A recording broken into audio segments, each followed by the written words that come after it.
Right, greetings everybody. Welcome to another video. Today we are going to be taking a look at the news for JP. There is still some news trailing out as we even speak right now. But as you can see, I'm having a problem with the application that it's just not updating properly. This happens every so often, just when an update rolls out. But hey, good news is that this is happening, hours before date changes over, which means that guess what? I won't have to worry about the live stream tonight not working. So we're going to be using a bit of a web browser, and as such, you're not going to see my pretty face. So enjoy it right now. All right, there you go. Let's get me the hell out of here. All right, so talking about the update, the major update this time is, of course, Sephiroth. And Sephiroth, the One-Winged Angel Advent Children version, will be descending this evening at midnight, roughly about, I don't know, we'll say 6.5 hours from when this video is live, or no, 5.5 hours, sorry. By the way, I will be live streaming on YouTube, so please join me for that. But we have our first preview of this guy, and we're going to talk about it, of course. So 100 cost, limited fire elemental character, and the excuse me, my voice is already dying because I've been screaming into a pillow. This character, what do we know? Well, the returned hero is his main job. It is a brand new one, according to this. Soldier is secondary. Axe Knight is tertiary, which I think Axe Knight should be pretty good. It's relatively new and it can be pretty strong, but slashing across the entire board. Taking a look at his limit burst, after reducing all attribute resistance of the targets within range for 3 turns, extra large damage, enhance of resurrection incapacity for 3 turns, and curse effect that prevents HP recovery. So no revival possible, as well as no HP recovery. So curse effect is looking very, very strong. I'm now going to throw what's her name on dumpster tier, the fire character, fire healer. Anyway, I'm getting ahead of myself, but as you can see, we also have a much bigger preview now of Sephiroth, and this is a bunch to get through, so I'm going to try and do my best. As you can see, AoEs are his specialty by the looks of it from the preview. Second ability is big AoE that you see right below his limit burst. Increases own defense penetration rate for 3 turns. Reduces damage received the wider the target's prevention is. Also after the okay, sorry.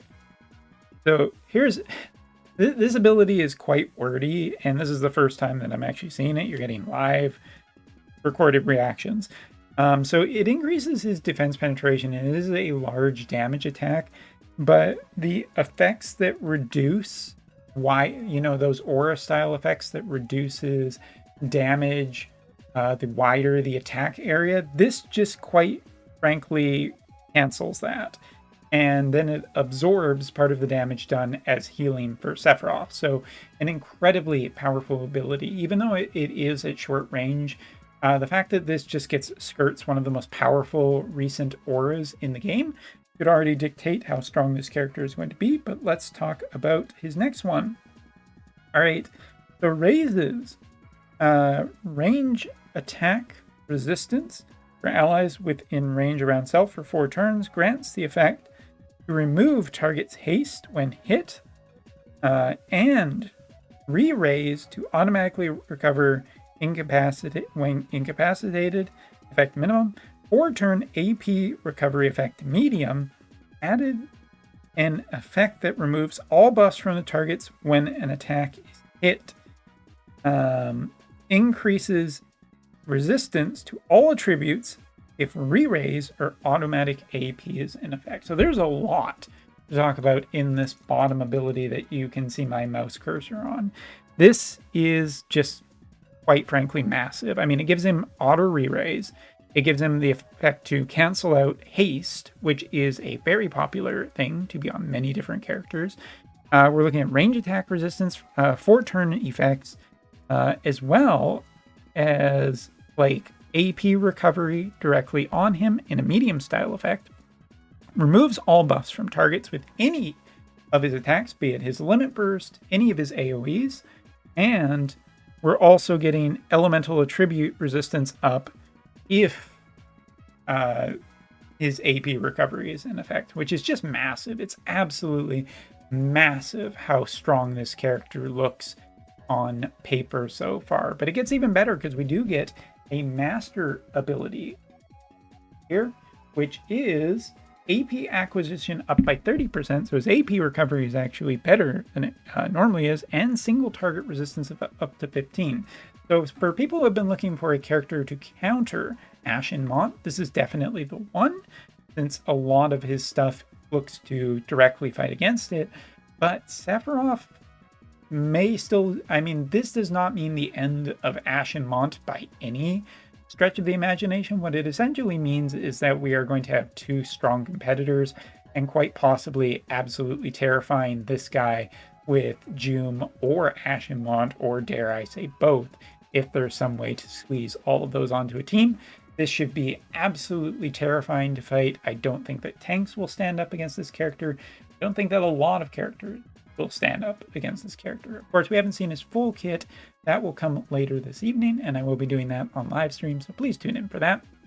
But the curse status effect does effectively prevent all healing, which will be a massive bane for any character going up against Sephiroth for the next amount of time until protection actually comes out for it. So even if we do a quick Google Translate of this page, just because we have it, you can see the curse status effect is under the abnormal status effects. Restore HP will be nullified. Abilities, they can remove curse that are Esuna, Esunaga, Superior Heal, Counter Chakra, and Panacea. There are some abilities in game that will heal against curse, and there are also abilities to nullify curse, such as Anti-Calamity, Calamity Wall, Pure Prayer, and Innocent Prayer. All abilities that I don't think have any relevance currently, and I don't think will be enough to really fight against how offensively capable this character is going to be. So it is interesting to see that there is already some mitigation for this. It's not going to be just a absolute snowball, but I do have to say that this is looking quite terrifying for most people and most teams to end up fighting. But Sephiroth looking like he will easily be our next tier 0 character, and possibly just miles ahead of Cloud, depending on what we're looking at. So let's talk about a few other things. Sephiroth, obviously in the Katana party. For anybody who is uncertain about that, I'll just ease your worrying minds right now. Sephiroth will also be getting a brand new weapon, which will hopefully be perfectly attuned to him to really bring out his strengths. But there you go. If we continue on, next of note is that for login rewards, we will get one free 10 pull for Sephiroth. So congratulations to all you lucky sacks out there.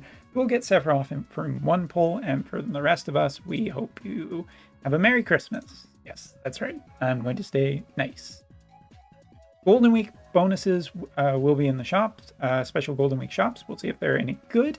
But as of right now, I'm not going to hold my breath because that's not been Gumi's particular way of going things lately. So there you go. Next up, banners. So as you can see, we have a preview of banners. Sephiroth will be seeing the exact same 4-step that all 100 cost characters are getting. But, oh, wait, what's this? Oh, yes, this is our free lapis, and then down here is our paid lapis. That's fine.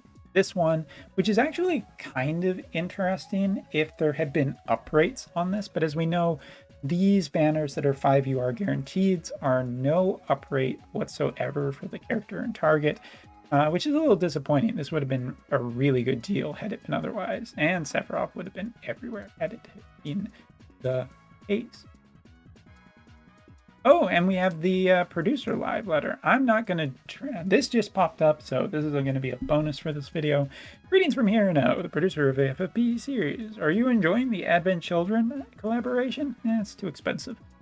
Starting May 1st, Sephiroth will finally appear. Cloud is already there. 10 pull for him. In addition, variety of content, Ray's treasure hunt, extreme difficult multi-quest. Be sure to check out every day. Taking a look, introducing May's schedule for the edition of Character Quest 2. Looks like we are getting Raph and a few other characters too, which is interesting. If we go here, Hayu will be the other character, as well as Arzak. I don't remember that character, but sure. Someone in the comments will correct me on. We also have Limit Burst upgrades, which are much bigger. As you can see, we're just leaving that era of Master Quest 2 behind. Here we're looking at Lucio, the original, getting his Limit Burst upgrade, as well as Sadali, Dean, and Ibar. It'll be interesting to see whether Sadali will get a really powerful upgrade to his Limit Burst, since it has been historically a very good Limit Burst in the game. Lasted quite well, as well as Astoria, Perrine, Rurugia, and Renan. So most of the another story characters seem to be getting their upgrades. It'll also be interesting to see. I have high hopes for Perrine, but just because I generally like her and she's one of my favorite characters. Update schedules, organization and composition templates, guild battle, as well as random status effect increases due to increase in X level of training, which statuses will be modified so that they will always increase. Interesting. Maybe has something to do with Sephiroth. Future update schedules, which we're not even going to really talk about, because while these are things that we all want, they've been on the future update schedule for a while, so have a definitive date before I'll talk about them. Anyway, conclusion, thank you very much for reading this to the end. Why not? It makes for YouTube content. April marked for the 4th anniversary of the global version. Chapter 8, Section 3 of the main story will be released mid-May. A very dangerous character will appear. No less Rutiel than Rutiel. Okay. Whose true nature was revealed in Chapter 8, Section 2. Please turn on the character voice and enjoy. They pay for those voice kids. I sincerely hope that Golden Week will bring new hope and vitality to your hearts this season of fresh greenery, basically springtime. But anyway, there you go. That is the preview, such as it is at this point in time. Oh, it looks like there's also going to be something else. I wonder if I can bring it up real quick. I don't think it popped on. Here it is. Let's take a translation of the Ryu treasure hunt. Oh, this must be the... of course. Get many treasure chests as possible within a limited number of turns. So high mobility units getting a little bit of a different... And I quite like this. Draw a free summon and get Ryu. Oh, cool. Awesome. Well, there you go, people. Get those Raryus in chat and whatnot. Memes and shit. Whatever. Anyway, Guild War will also be targeting fire and water characters. So Jum and Sephiroth looking like they will be absolutely a terror in Guild Battle. Whether they will be able to hold off Mont or whether they'll work with Mont, we'll have to wait and see. But yeah, Sephiroth releases this night at midnight. I will be live streaming here on YouTube. Please join me. And thanks so much for watching. Hope to see you later. Take care.